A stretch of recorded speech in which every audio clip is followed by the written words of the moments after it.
السلام عليكم ورحمة الله وبركاته. وعليكم السلام ورحمة الله. الحمد لله نحمده ونستعينه ونستغفره ونؤمن به ونتوكل عليه ونعوذ بالله من شرور أنفسنا ومن سيئات أعمالنا.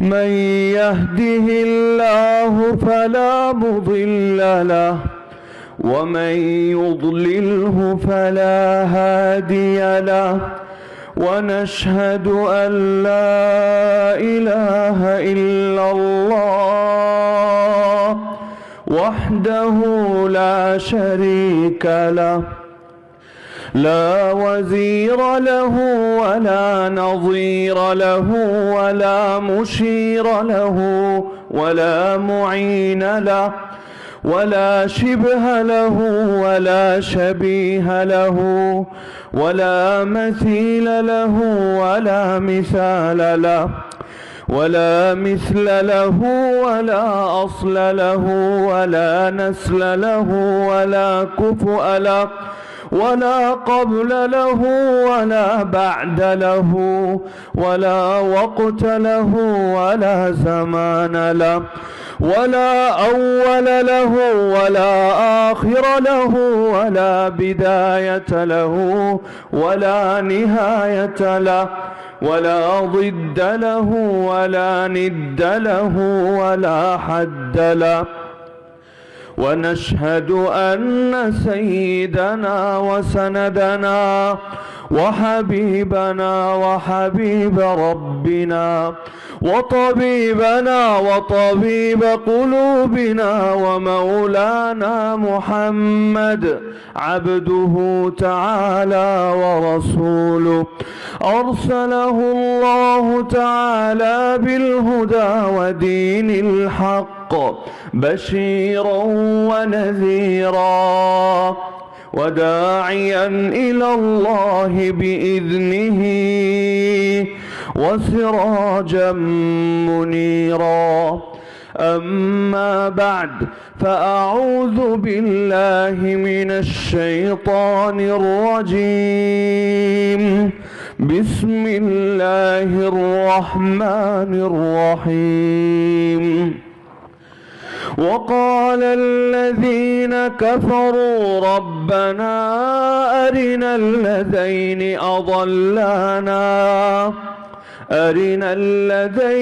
أضلانا من الجن والإنس نجعلهما تحت أقدامنا ليكونا من الأسفلين. إن الذين قالوا ربنا الله ثم استقاموا تتنزل عليهم الملائكة ألا تخافوا ولا تحزنوا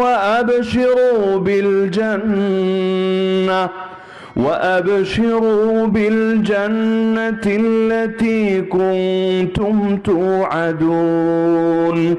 وقال النبي صلى الله تعالى عليه وسلم تركتكم على محجة بيضاء ليلها كنهارها لا يزيغ عنها إلا هالك.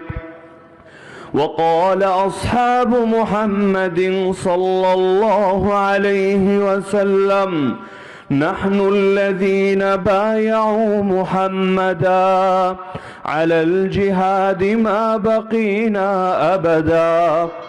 آمنت بالله صدق الله العلي العظيم وبلغنا رسوله النبي الكريم ونحن على ذلك لمن الشاهدين والشاكرين والحمد لله رب العالمين. খানখানাপুর দত্তপাড়া যুব সমাজের উদ্যোগে আয়োজিত চতুর্থ বার্ষিক তাফসিরুল কোরআন মাহফিল অনুষ্ঠানের সম্মানিত সভাপতি, প্রধান অতিথি, আমার শ্রোতাজ ওলামায়ে কেরাম, আমার প্রিয় তালিবানে উলুমে নবুয়ত ভাইয়েরা, দূর দূরান্ত থেকে আগত প্রিয় তাওহীদি জনতা এবং পর্দার আড়ালে থাকা মা এবং বোনেরা, আমরা এখানে যারা একত্রিত হয়েছি, আমরা সবাই বিশ্বাস করি যে আমাদের জীবনের সবচেয়ে বড় পরিচয় হলো আমরা মুসলমান।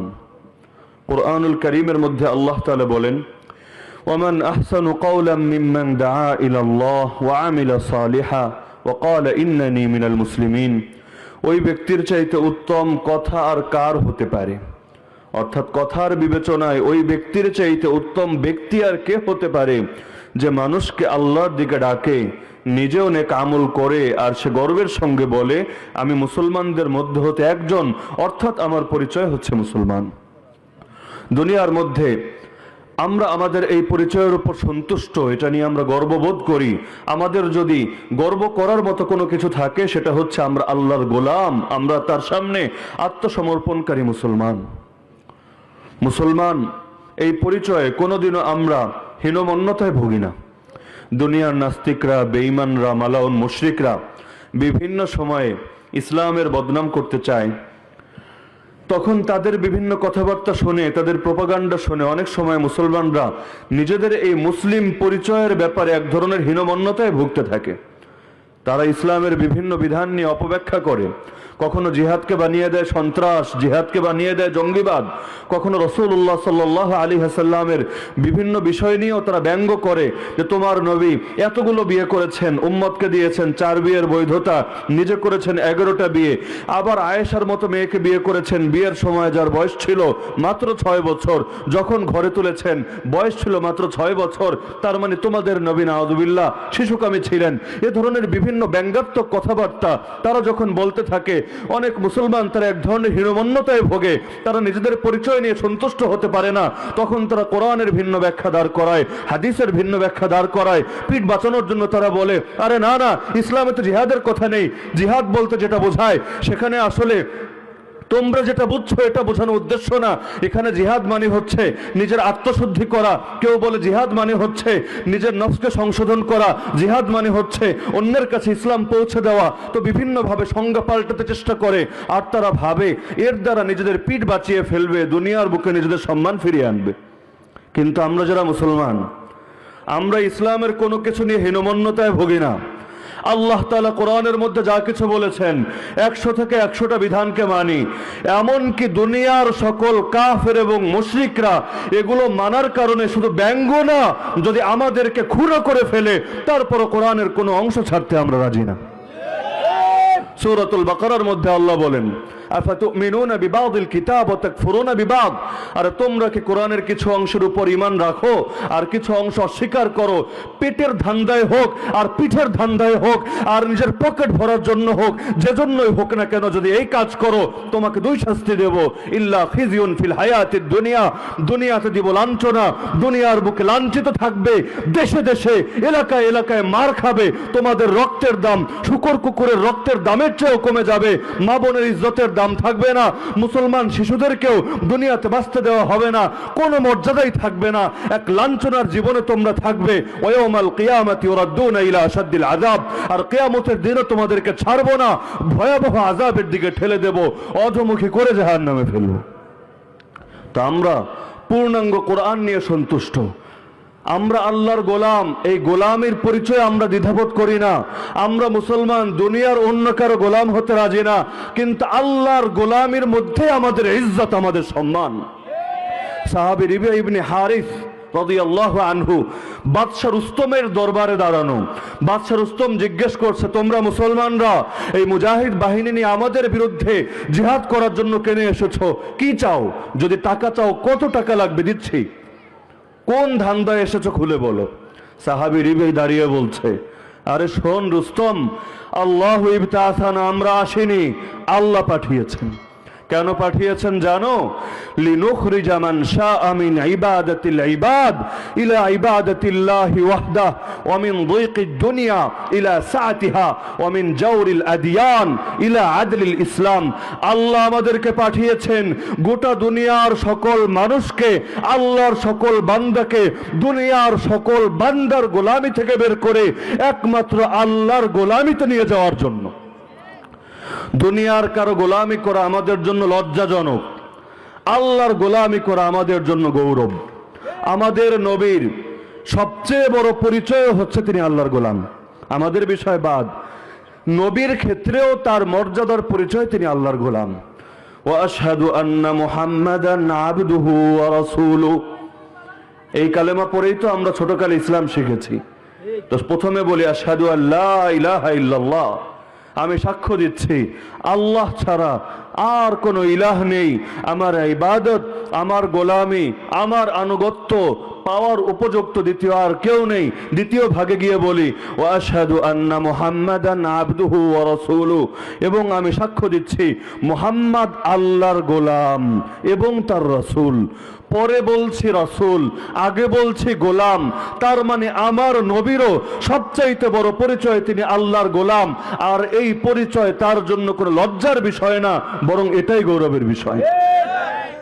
সূরা বনী ইসরাঈল আয়াত নম্বর 1, 15 নম্বর পারার প্রথম পৃষ্ঠার প্রথম আয়াত, সুবহানাল্লাযী আসরা বিআবদি। আল্লাহ তাআলা ইসরার ঘটনা, মেরাজের পূর্বে রাসূল যে মসজিদে হারাম থেকে মসজিদে আকসা পর্যন্ত আল্লাহ তাআলা তাকে রাতের সামান্য অংশে সফর করিয়েছিলেন, এই ঘটনা বর্ণনা করতে গিয়ে আল্লাহ বলেন, পবিত্র সেই সত্তা যিনি তার গোলামকে মসজিদে হারাম থেকে মসজিদে আকসায় নিয়েছেন রাতের একটা অংশে। বলছেন গোলাম, তার মানে আমাদের জীবনের সবচাইতে বড় পরিচয় কি? আরে বলেন না, আমরা মুসলমান, আমরা আল্লাহর গোলাম, আমরা আল্লাহর খলিফা। এই খলিফা শব্দ শুনলে ভয় লাগে, শরীরের মধ্যে কম্পন আসে। পৃথিবীর সর্বপ্রথম মানুষ আমিও না, আপনিও না, কেউ না। সর্বপ্রথম মানুষ ছিলেন আব্বা আদম আলাইহিস সালাম। তাকেও সৃষ্টি করার আগে আল্লাহ তাআলা ফেরেশতাদের একটা মজলিস করেছিলেন, জানা আছে সবার। সেই মজলিসে আল্লাহ বলেছিলেন, ওয়াইদ ক্বালা রাব্বুকা লিল মালাইকা ইন্নী জাইলুন ফিল আরদি খলিফা। পারা নম্বর 1, পৃষ্ঠা নম্বর 5, প্রথম আয়াত, সূরাতুল বাকারার আয়াত। স্মরণ করো সেই সময়ের কথা যখন তোমার প্রতিপালক ফেরেশতাদেরকে বললেন, দুনিয়াতে আমি খলিফা বানাতে যাচ্ছি। আল্লাহ বলেননি মানুষ বানাতে যাচ্ছি, তিনি বলেননি গোলাম বানাতে যাচ্ছি, শব্দ ব্যবহার করেছেন খলিফা বানাতে যাচ্ছি। তার মানে দুনিয়ার মধ্যে প্রতিটা মানুষ আল্লাহর খলিফা। খলিফা মানে প্রতিনিধি। আমরা দুনিয়াতে কেউ মুক্ত স্বাধীন না, সকলে আমরা একজনের প্রতিনিধিত্ব নিয়ে এসেছি, আর তিনি হচ্ছেন একমাত্র আল্লাহ। যেই মানুষটা নিরীহ, অসহায়, দুর্বল, যার সমাজের 10 জন 20 জন তো দূরের কথা, 2 জন মানুষের উপর কর্তৃত্ব নেই, সেই মানুষটারও তো নিজের 3.5 হাত বডির উপর কর্তৃত্ব আছে। তো সেই মানুষ তার এই 3.5 হাত বডির মধ্যেই আল্লাহর খলিফা। যার ক্ষমতা আর একটু বিস্তৃত, একটা ফ্যামিলির উপর তার কর্তৃত্ব চলে, তো সেই মানুষটা তার ফ্যামিলির মধ্যে আল্লাহর খলিফা। যার কর্তৃত্ব চলে একটা সমাজের উপর, সে সেই সমাজের মধ্যে আল্লাহর খলিফা। যার কর্তৃত্ব চলে একটা রাষ্ট্রের উপর, সে সেই রাষ্ট্রের মধ্যে আল্লাহর খলিফা।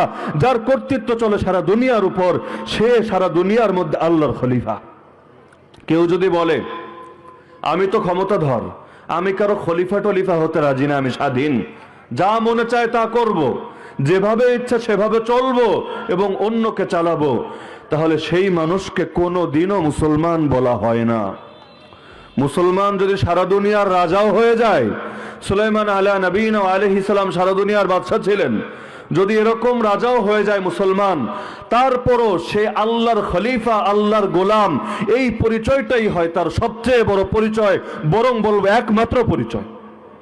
এছাড়া অন্য যে পরিচয়গুলো আছে সেগুলো হলো অন্যের সামনে আমার ঠিকানা বলার জন্য, কিন্তু আমার আদর্শ, আমার ধর্ম, আমার মতবাদ, আমার ইজম, আমার মতাদর্শ চিহ্নিত করার জন্য না।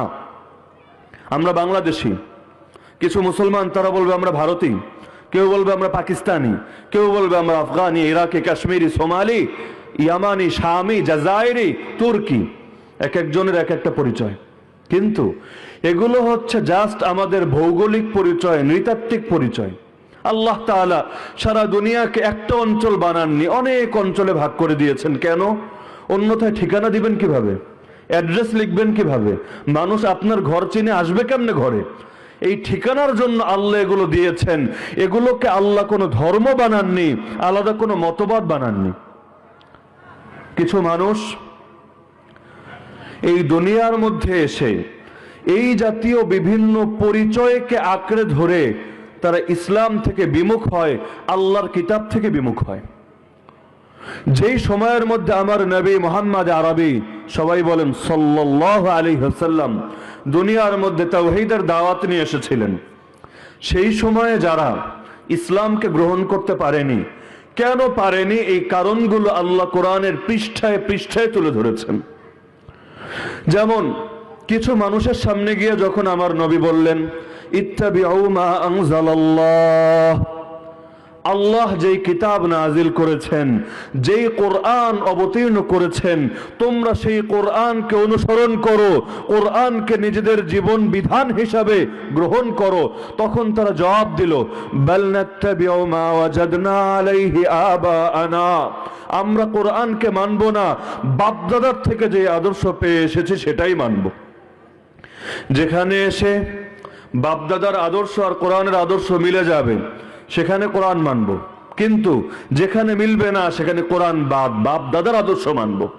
এমনকি রাসূল যখন তাদের সামনে গিয়ে বোঝাতে লাগলেন তোমাদের বাপ দাদারা ভুল করেছিল, নিজের হাতে মূর্তি বানিয়ে সেই মূর্তির পূজা করেছে, অথচ এই মূর্তি না তাদেরকে সৃষ্টি করেছে, না এই মূর্তির হাতে তাদের জীবন, না আছে মরণ, না করতে পারে উপকার, না করতে পারে ক্ষতি, তারপর কেন তোমরা এই মূর্তির সামনে সিজদা করছো?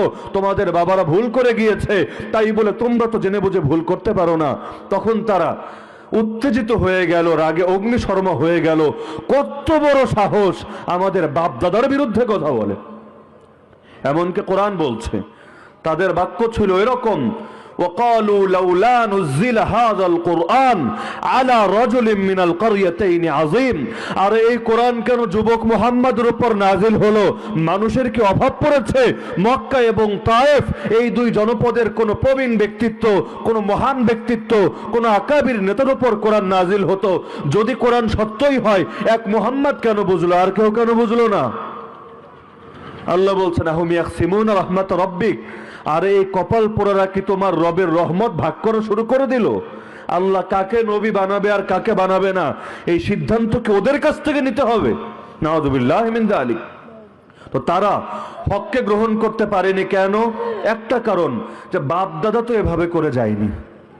আমার নবী এই সময় কালেমার দাওয়াত দিতে লাগলেন, আবু জাহাল এবং তার সাঙ্গপাঙ্গরা রাসূলের পথে ধাপে ধাপে বাধা সৃষ্টি করতে লাগলো। যখন নিজেরা কোনোভাবে থামাতে পারছিল না, বিচার নিয়ে আসলো রাসূলের চাচা আবু তালেবের কাছে। এসে যখন বিচার দিল, আবু তালেব বলল ঠিক আছে তোমরা যাও, আমি আমার ভাতিজাকে বুঝিয়ে দেব। আবু তালেব তার ভাতিজা মুহাম্মদুর রাসূলুল্লাহ সাল্লাল্লাহু আলাইহি ওয়াসাল্লামকে যখন বোঝালো, যতই বোঝাক না কেন, পৃথিবীর সবাই যাই বলুক না কেন, যেই মানুষ হক চিনেছে সেই মানুষ তো কোনোদিনও হক থেকে সরতে পারে না। বাপ বলুক আর চাচা বলুক আর যেই বলুক, এমন উস্তাদি বলুক না কেন, গোটা দুনিয়াও যদি বলে, তারপরও মুসলমান তো কোনোদিন হকের ব্যাপারে আপোষ করতে রাজি হয় না। তো রাসূল তার দাওয়াত দিয়েই যাচ্ছেন, পিছু হচ্ছেন না। আবু তালেব একদিন বোঝায়, দুই দিন বোঝায়, কাজ তো হয় না। অন্যদিকে আবু জাহালের বাহিনী তো বসে নেই, বারবার বিচার নিয়ে শুধু আসে আর আসে। একদিন শক্তভাবে আসলো, আবু তালেব তোমার মিষ্টি মিষ্টি কথায় কাজ হবে না, ভাতিজাকে ডাকো, আমাদের সামনে আজকের একটা বিহিত করতে হবে। হয়তো ঠিক হবে, যদি না হয় তাহলে সোজা আঙ্গুলে ঘি না উঠলে আঙ্গুল বাঁকা করতেও আমরা জানি। আবু তালেব বাধ্য হয়ে ডাকলো, ভাতিজা সামনে আসলো। আসার পর আবু তালেব বলল, মুহাম্মদ, এই যে তোমার সম্প্রদায়ের নেতৃস্থানীয় লোকেরা একটা দাবি নিয়ে এসেছে। কি দাবি? তুমি এখন থেকে তাদের বাপদাদার ধর্মকে খারাপ বলবে না, তাদের মূর্তি, তাদের উপাস্য যে কোনো কিছু করতে পারে না, এই মন্তব্যগুলো এখন থেকে তুমি করবে না। রাসূল বললেন, আমি ততদিন পর্যন্ত দাওয়াত দিয়েই যাব যতদিন না গোটা আরবের লোকেরা এক কালেমার আনুগত্য মেনে নেবে। আবু জাহাল বলল, ভাতিজে এক কালেমার জন্য এত কাহিনী করা লাগে? নাম ও আবিক আশরা, মোহাম্মদ তোমার বাপ আব্দুল্লাহর কসম খেয়ে বলছি, আল্লাহ ছাড়া কারো নামে কসম খাওয়া জায়েজ নেই। কিন্তু মুশরিকদের কাছে আল্লাহ কি আর গায়রুল্লাহ কি? বলছে, মোহাম্মদ তোমার মরা বাপ আব্দুল্লাহর নামে কসম খেয়ে বলি, কালেমা একটা না কালেমা 10টা মানবো। এই এক কালেমার জন্য এত কাহিনী করছো, তুমি খালি বলো কালেমা কি, এখনই মেনে নিচ্ছি। রাসূল বললেন, সেই কালেমা হচ্ছে লা ইলাহা ইল্লাল্লাহ মুহাম্মাদুর রাসূলুল্লাহ। সঙ্গে সঙ্গে আবু জাহাল বলল, আজআলাল আলিহাতা ইলাহা ওয়াহিদা ইন্না হাযা লাশাইউন উজাব। 23 নম্বর পারায় সূরা সাদের আয়াত। আর এ আবার কে যে অনেক উপাস্যকে মাত্র এক উপাস্যে পরিণত করেছে? ইসলাম বলে উপাস্য কয়জন? আরে বলেন না কয়জন? মাবুদ কয়জন? আর তিনি কে? আল্লাহ। আল্লাহ ছাড়া আর কোন মাবুদ, আর কোন ইলাহে মুসলমান বিশ্বাস করে না। জীবনও আল্লাহর জন্য, মরণও আল্লাহর জন্য, এই কথা বিশ্বাস করার নামই তো ইসলাম। ইয়াকা নাবুদু ওয়া ইয়াকা নাস্তাঈন, আমরা একমাত্র তোমারই ইবাদত করি, তোমারই উপাসনা করি, আর সাহায্য একমাত্র তোমারই কাছে চাই। তারা বলল, এ আবার কেমন নবী, অনেক উপাস্যকে মাত্র এক উপাস্য বানিয়েছে? এটা তো বড় বিস্ময়কর ব্যাপার।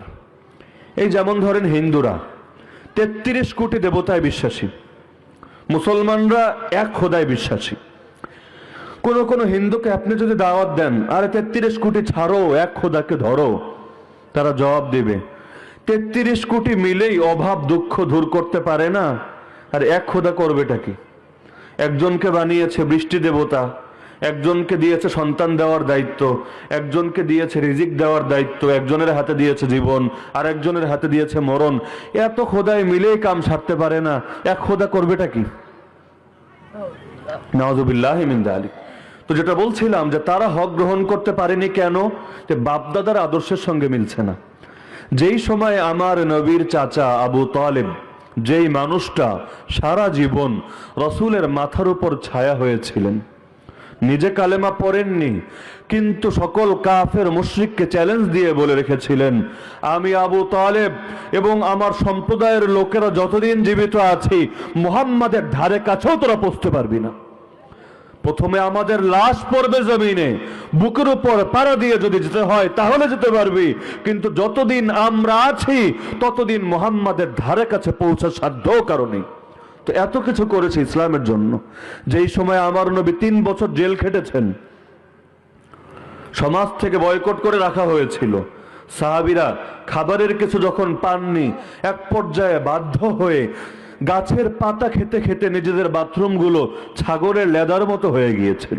সেই সময়ও এই কাফের বা মুশরিক আবু তালেব রাসূলের সঙ্গ ছাড়েনি।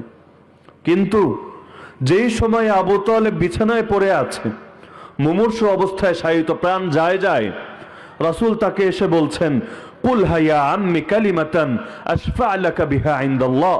হে আমার চাচা, একটা কালিমা আপনি পাঠ করেন, বেশি কাজের কথা বলছি না, মাত্র একটা কালিমা পাঠ করেন, আমি নবী আল্লাহর কাছে আপনার জন্য সুপারিশ করব। কত বড় সৌভাগ্য! আমরা সারা জীবন কালেমা পড়ি, নামাজ পড়ি, রোজা রাখি, তারপরও ভেতরে ভয় থেকে যায়, না জানি আমার পরিণতি কি হয়। নবীর সুপারিশ কপালে জোটে নাকি আখের জাহান্নামে যেতে হয়। কিন্তু নবী বলছেন আবু তালেবকে, চাচা মাত্র একটা কালেমা পড়েন, বেশি লাগবে না, একটা কালেমা পড়েন, আমি নবী আল্লাহর কাছে আপনার জন্য সুপারিশ করব।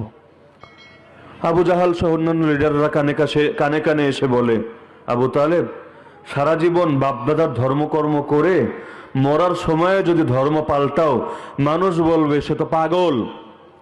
এক ভাতিজার কথায়, এক যুবকের কথায় বাপদাদার ধর্ম ছেড়ে নাস্তিক হয়ে কবরে গিয়েছে। তো সে তখন এই দুনিয়ার মানুষ কি বলবে এদিকে তাকিয়ে ইসলামকে প্রত্যাখ্যান করলো, চিরকাল জাহান্নামে যাওয়ার জন্য রাজি হলো, কিন্তু মুখ দিয়ে একটা কালেমা বলতে রাজি হলো না। কেন হয়নি? একটাই কারণ, বাপদাদার আদর্শের সঙ্গে মিলছে না। তো তাদের কাছে বাপদাদার পরিচয়টা ছিল বড়, তো এই কারণে তার হককে গ্রহণ করতে পারেনি।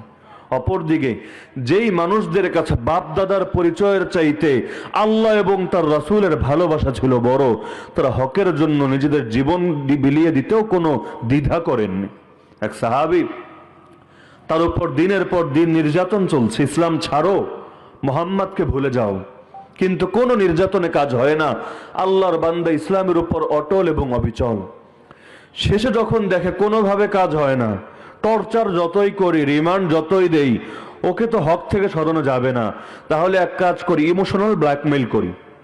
তার মা অনশন ডাকলো যে বাবা, যদি তুমি কালেমা না ছাড়ো, মুহাম্মদকে না ভোলো, আমি কোনো জল পানি কোনো কিছু গ্রহণ করব না, খাবার খাবো না, মাথার চুল আঁচড়াবো না, এভাবেই পড়ে থাকবো। একদিন যায়, 2 দিন যায়, 3 দিন যায়, ছেলে এসে মাকে বোঝায়, মা যত পারেন শাস্তি দেন, আপত্তি নেই, সব শাস্তি মাথা পেতে নেব, কিন্তু আল্লাহর দোহাই লাগে নিজেকে নিজে এভাবে কষ্ট দেবেন না। এভাবে না খেয়ে থাকলে বিছানায় পড়ে যাবেন, অসুস্থ হয়ে যাবেন। শেষে যখন কোনোভাবে কাজ হয় না, একটা পর্যায়ে মা বিছানায় পড়ে যায়, মনে হয় বেশি দিন আর হায়াতটা থাকবে না, তখন বাধ্য হয়ে ছেলে গিয়ে মাকে বলে, মা এই এক জীবন না, এভাবে না খেয়ে না পড়ে যদি 10 জীবনও আপনি মৃত্যুর দিকে ঠেলে দেন, তারপরও যেই সত্যের সন্ধান আল্লাহ আমাকে দিয়েছেন, সেই হক তো কোনোদিনও আমি ছাড়ব না। সূরা তাওবার মধ্যেও আল্লাহ তাআলা এই কথা বলেছেন যে নবী, মুমিনদেরকে বলে দেন, 8টা জিনিসের চাইতে যদি 3 জিনিস বেশি প্রিয় না হয়, তারা যেন আল্লাহর আযাবের অপেক্ষা করতে থাকে।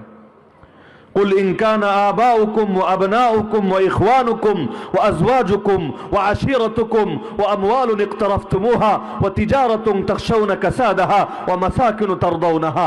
8 জিনিস। 1 নম্বরে বাপ মা, 2 নম্বরে সন্তান সন্ততি, 3 নম্বরে ভাই বেরাদার, 4 নম্বরে স্বামী বা স্ত্রী, 5 নম্বরে হলো আশিরা, নিজের বংশের অন্যান্য লোকেরা, এরপর হচ্ছে সহায় সম্পদ, যেগুলো এত বছর কষ্ট করে উপার্জন করেছেন, সেই ব্যবসা, যেই ব্যবসার ক্ষতির আশঙ্কা করে, এবং সেই ঘরবাড়ি, যেই ঘরবাড়ি দেখলে ভালো লাগে, যেই ঘরবাড়ির প্রতি ভালোবাসা কাজ করে। আল্লাহ বলছেন, এই 8 জিনিসের চাইতে যদি 3 জিনিস বেশি প্রিয় না হয়, 3 জিনিসের মধ্যে 1 নম্বরে আল্লাহ, 2 নম্বরে রাসূল, 3 নম্বরে জিহাদ, এই 3 জিনিসের যদি ভালোবাসা সবার চাইতে বেশি না হয়, ফাতারাব্বাসু, অপেক্ষা করতে থাকো, দিন গুনতে থাকো, হাত্তা ইয়াতি আল্লাহু বিআমরি, যতক্ষণ না আল্লাহ তার আযাব নিয়ে আসে।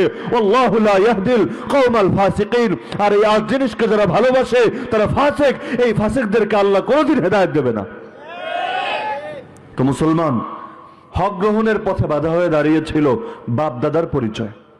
আল্লামা ইকবাল রহমতুল্লাহ আলাইহি বলেন, এই জামানার মধ্যে সবচেয়ে বড় মূর্তি যেটা, সেই মূর্তিটা দেখা যায় না। আগের যুগের মূর্তি দেখা যেত, হাত দিয়ে বানাতো, এরপর পূজা করত। এই যুগে আরেকটা মূর্তি বের হয়েছে, যে মূর্তি ওইটার চেয়েও বড়, কিন্তু দেখা যায় না, ধরা যায় না, ছোঁয়া যায় না, কিন্তু কিছু কিছু মানুষ সেই মূর্তির পূজা করে। তিনি বলেন, সেই মূর্তির নাম হলো ওয়াতান, দেশ। কিছু কিছু মানুষ তারা দেশের পূজা করে, অথচ এই দেশ কি ভাই তুমি বানিয়েছো না আল্লাহ বানিয়েছে? আরে বলেন না, কে বানিয়েছে? আল্লাহ কি দেশ এজন্য বানিয়েছেন যে আল্লাহকে বাদ দিয়ে দেশের পূজা করবে? নাকি আল্লাহ দেশ এজন্য বানিয়েছেন এই মাটির উপর বসে তুমি আল্লাহর গোলামি করবে, আল্লাহর প্রতিনিধিত্ব এবং তার খেলাফত বাস্তবায়ন করবে এজন্য? তো দুনিয়ার মধ্যে কিছু মানুষ পূজা করে, তারা বলে কোরআন তো মানি, হাদিস তো মানি, যতক্ষণ না আমার দেশের আদর্শের সঙ্গে সাংঘর্ষিক হয় ততক্ষণ মানি, যদি কোথাও এসে দেশের সঙ্গে কোরআনের কথা না মিলে, কোরআনকে ফেলো, দেশকে ধরো। নাউযুবিল্লাহ মিন যালিক। আমেরিকা, ইসরায়েল, ভারত, চীন, যারা অসংখ্য দেশে আমার আপনার মুসলমান ভাই বোনের রক্তে নিজেদের হাত রঞ্জিত করছে প্রতি মুহূর্তে, গোটা পৃথিবীটা মুসলমানদের বুকের রক্তে লাল বানিয়ে রেখেছে। সাম্রাজ্যবাদী অপশক্তিগুলো নতুন এক পৃথিবীর স্বপ্ন দেখে, যেই পৃথিবী হবে মুসলমান শূন্য, যেই পৃথিবীতে কেউ আল্লাহর নাম উচ্চারণ করার সাহসও করবে না। রাসূলুল্লাহ সাল্লাল্লাহু আলাইহি ওয়াসাল্লাম বলেন, মুস্তাদরাকে হাকিমের হাদিস, ইযা ক্বালা আর-রাজুলু আল্লাহ কুতিলা, এমন একটা সময় আসবে যখন মানুষ মুখ দিয়ে বলবে আল্লাহ, সঙ্গে সঙ্গে তাকে হত্যা করে ফেলা হবে। এর চাইতে বড় অপরাধ তাদের দৃষ্টিতে আর কিছু হবে না। সূরাতুল বুরুজ 30 নম্বর পারার এই সূরার মধ্যে আল্লাহ বলেন, ওমা নাকাবু মিনহুম ইল্লা আইয়ুমিনু বিল্লাহিল আজিজিল হামিদ। তারা মুসলমানদেরকে শাস্তি দেয়, তাদেরকে বিভিন্নভাবে টর্চার করে। অপরাধ একটা, এই মুসলমানরা আল্লাহর উপর ঈমান রাখে। তাকান এক একটা দেশের দিকে, পার্শ্ববর্তী আরাকান, আপনি রোহিঙ্গা ক্যাম্পে সফর করে দেখেন, অধিকাংশ মানুষ নামাজ রোজা দূরের কথা কালেমাও ঠিকভাবে বলতে পারে না। তাদের মধ্যে অশিক্ষার হার অনেক বেশি, ধর্মীয় শিক্ষাও নেই, জেনারেল এডুকেশনও নেই, কিচ্ছু নেই। এরপর আস্ত পুরো একটা জাতি, পুরো জাতির উপর জাতিগত নিধন চললো।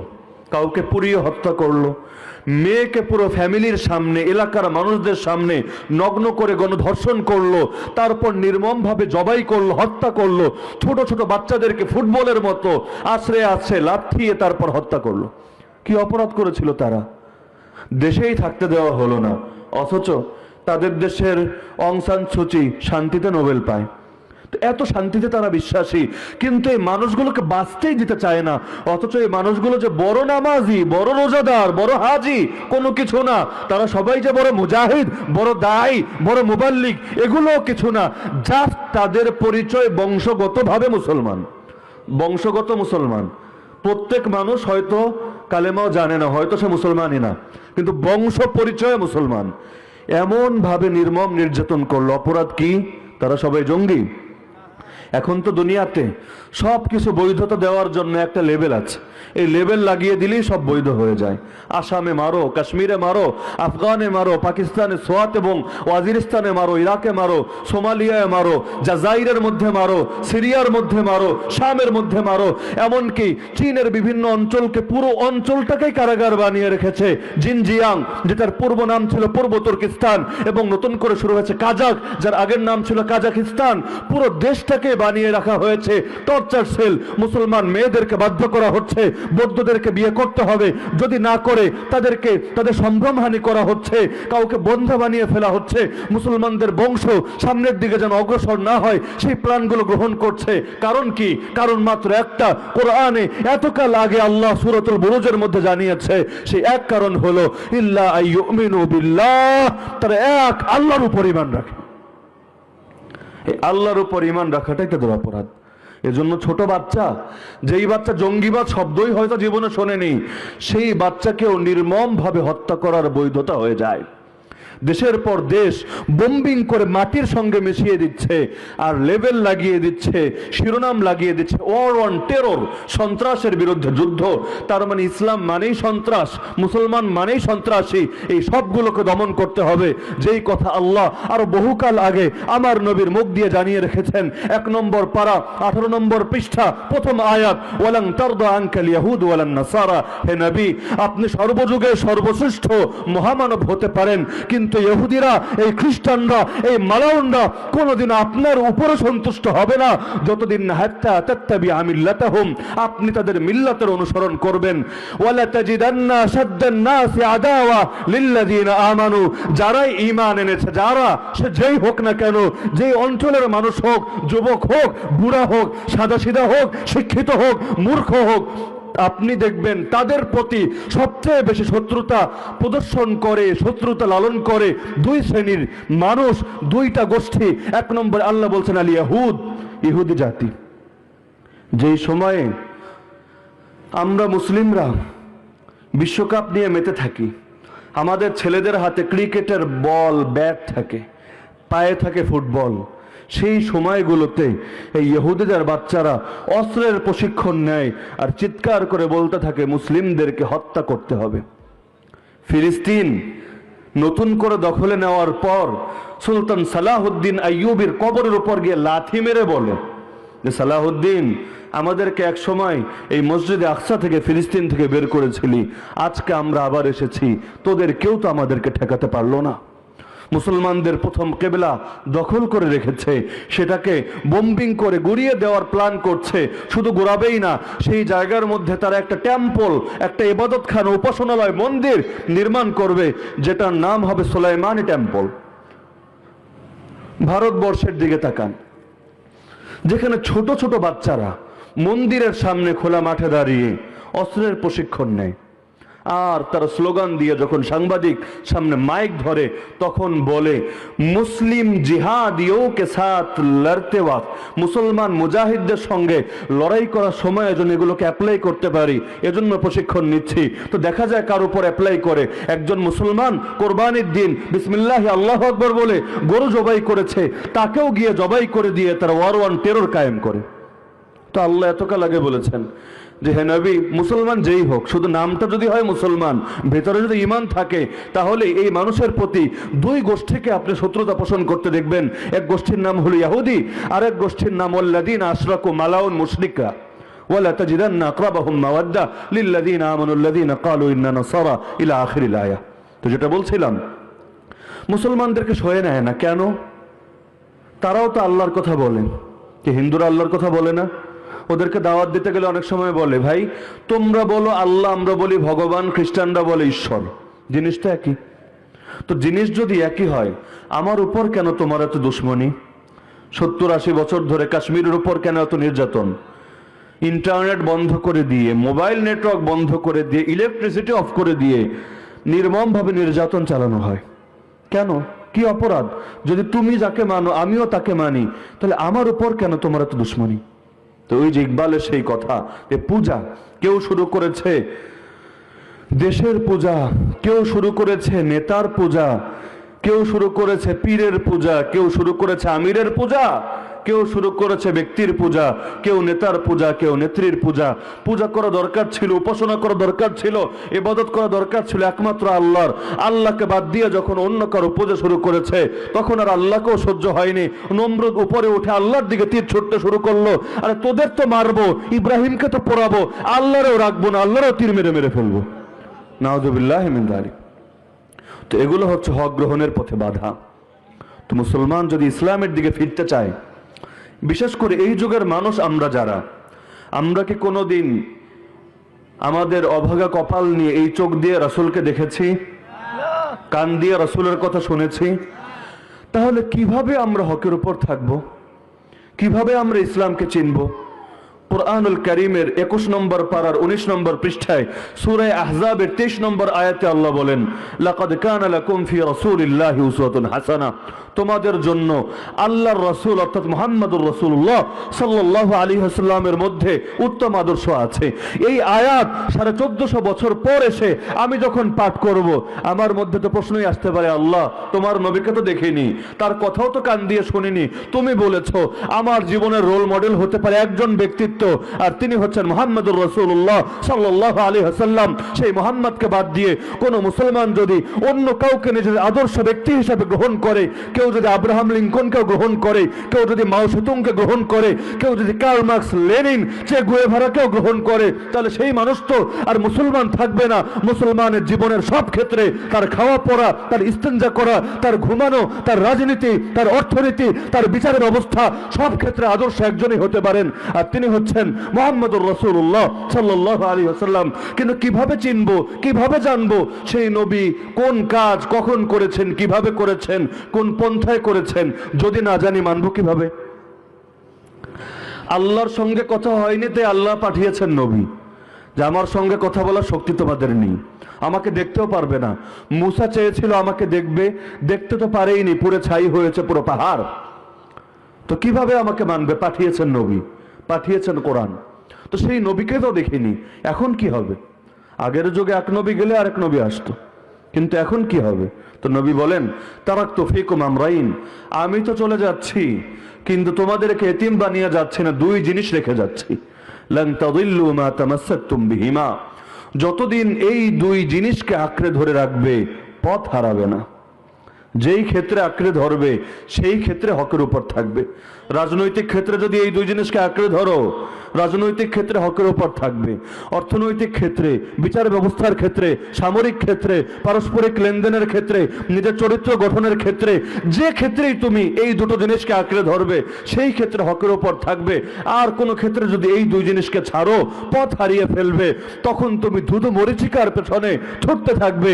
দুনিয়াতে ভাববে অনেক পুণ্যের কাজ করে ফেলেছো, কাল কিয়ামতের দিন উঠে দেখবে শূন্য আর শূন্য, চারিদিকে ধুধু মরিচিকা, কোনো কিছুই আর নেই। আমল নামার মধ্যে নেকের পাল্লা একেবারেই হালকা। তো দুই জিনিস কি কি? কিতাব আল্লাহ ওয়া সুন্নাত রাসূলি। এক নম্বরে হলো আল্লাহর কিতাব কোরআন, দুই নম্বরে হলো তার নবীর সুন্নাহ, তার জীবনাদর্শ। তো এখন মুসলমান ভাবতে পারে এই দুই জিনিসকে রেখে গেলেন, তো এমনও তো হতে পারে এই দুই জিনিসই নষ্ট হয়ে গেল। তাওরাত শেষ, জবুর শেষ, ইনজিল শেষ, আর অন্যান্য 100 আসমানি কিতাব কই এগুলো? যে ভার্সনগুলো সামনে আছে এগুলো তো বিকৃত। ঈসা আলাইহিস সালামের উপর নাজিল হয়েছিল ইনজিল।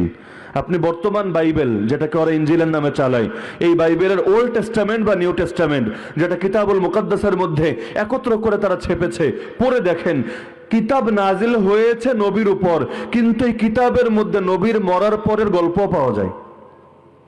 কিতাব যদি নবীর উপর নাজিল হয়, মরার পরেরটা অ্যাড হলো কোত্থেকে? ঈসার শিক্ষা কমই পাওয়া যায়, বাইরের কথা, তার সঙ্গীদের কথা, সাহাবীদের কথা, মরার পর কবে কি হয়েছে সেই কথাগুলো মার্ক লুথি বিভিন্ন এই ইতিহাসগুলো সেখানে খুঁজে পাওয়া যায়। তার মানে বোঝাই যায় এই ইনজিল সেই ইনজিল না যেটা নাজিল হয়েছিল ঈসার উপর। এমনকি তারাই বলে তার প্রসিদ্ধ 4 জন শাগরেদ ইনজিলকে সংকলন করেছে তার মরার আরো বহুকাল পরে। তার মানে আসল ইনজিল নাই। তো এখন তো মুসলমান ভাবতে পারে সাহাবীরা যে আমাদের জামানার মধ্যে তো কোরআন আছে, হাদিস আছে, তাই আমরা কোরআন হাদিসকে আঁকড়ে ধরবো, কিন্তু এখন থেকে 1000 বছর পরে কি হবে? তা আল্লাহ বলছেন চিন্তার কোনো কারণ নেই। সূরাতুল হিজর পারা নম্বর 14 পৃষ্ঠা নম্বর 1 সূরাতুল হিজরের 9 নম্বর আয়াতের মধ্যে আল্লাহ বলছেন ইন্না নাহনু নাযালনা যিকরা ওয়া ইন্না লাহু লাহাফিজুন। নিশ্চয়ই আমি আল্লাহ কোরআন নাজিল করেছি, আর আমি আল্লাহই কোরআনের হেফাজত করব। তোমরা গোটা দুনিয়ার মানুষ মিলেও যদি চাও কোরআনকে বিকৃত করে ফেলবে, কোরআনকে দুনিয়া থেকে পিটিয়ে বের করবে, তারপরও কারো সাধ্য নেই যে কোরআনের মধ্যে কোনো সংযোজন, কোনো বিয়োজন, কোনো পরিমার্জন, কোনো এডিটিং করতে পারবে, এই শক্তি কাউকে দেওয়া হয়নি। গোটা দুনিয়ার মানুষও যদি হককে ছেড়ে দেয়, আল্লাহ তাআলা হক বাস্তবায়ন করার জন্য, তার দ্বীনকে কায়েম করার জন্য কোনো মানুষের দিকে মুখাপেক্ষী হন না। অনেকে ইসলামের জন্য সামান্য একটু করে ভাবতে শুরু করে ইসলামের অনেক কল্যাণ করে ফেলেছি, আল্লাহর উপর অনেক অনুগ্রহ করে ফেলেছি, নাউযুবিল্লাহি মিন যালিক। অথচ তার ভাবা দরকার ছিল আল্লাহ আমাকে সুযোগ দিয়ে আমার উপর অনুগ্রহ করেছেন। আরে আল্লাহ তো নমরুদের মতো জালেম, যেই নমরুদ আল্লাহকেই হত্যা করতে চায়, সেই নমরুদকে ধ্বংস করার জন্য বড় মুজাহিদ বাহিনীর প্রয়োজন হয় না, কোনো গেরিলা অ্যাটাকের প্রয়োজন হয় না, ল্যাংড়া মশা দিয়ে আল্লাহ তাকে শেষ করে দিতে পারেন। আল্লাহ বলেন মাইয়ারতাদ্দা মিনকুম আন দীনি, এই ঈমানদাররা তোমরা সবাই মিলে যদি দিন থেকে সরো, যেই তোমরা দিন থেকে মুরতাদ হয়ে যাবে, দিনকে ছেড়ে দেবে, পুরো দিন না ছাড়লেও একটা একটা করে ছাড়বে, কেউ বলবে দাওয়াতকে ছাড়লাম, কেউ বলবে জিহাদকে ছাড়লাম, তুমি ভেবো না আল্লাহর দিন বরবাদ হবে। ফাসাউফা ইয়াতিল্লাহু বিকওম ইউহিব্বুহুম ওয়া ইউহিব্বুনা, আল্লাহ এমন জাতিকে নিয়ে আসবেন যেই জাতিকে আল্লাহ ভালোবাসবেন এবং যারা আল্লাহকে ভালোবাসবে। আদিল্লাতিন আলাল মুমিনিন, যারা মুমিনদের প্রতি কোমল আচরণ করবে। আইজ্জাতিন আলাল কাফিরিন, দুনিয়ার কাফের মুশরিক নাস্তিক বেঈমান মালাউনদের উপর কঠোর হবে। ইউজাহিদুনা ফি সাবিলিল্লাহ, আল্লাহর পথে মরণ পর্যন্ত জিহাদ চালিয়েই যাবে। ওয়ালা ইয়াখাফুনা লাউমাতা লাইম, কোন নিন্দুকের নিন্দার পরোয়া করবে না। কে তাকে টেররিস্ট বললো, কে জঙ্গি বললো, এদিকেও কোনোদিন তাকাবে না। তা আল্লাহ তাআলা কিয়ামত পর্যন্ত এই সিলসিলা জারি রাখবেন। তো এটা তো গেল একটা কোরআন। তো এখন মুসলমান ভাববে কোরআন বুঝলাম আল্লাহ হেফাজত করবে, নবীর জীবনের কি হবে? তো নবীর জীবনের কি হবে এর উত্তরও আমরা পাবো যখন বুঝবো নবীর জীবনটা আসলে কি।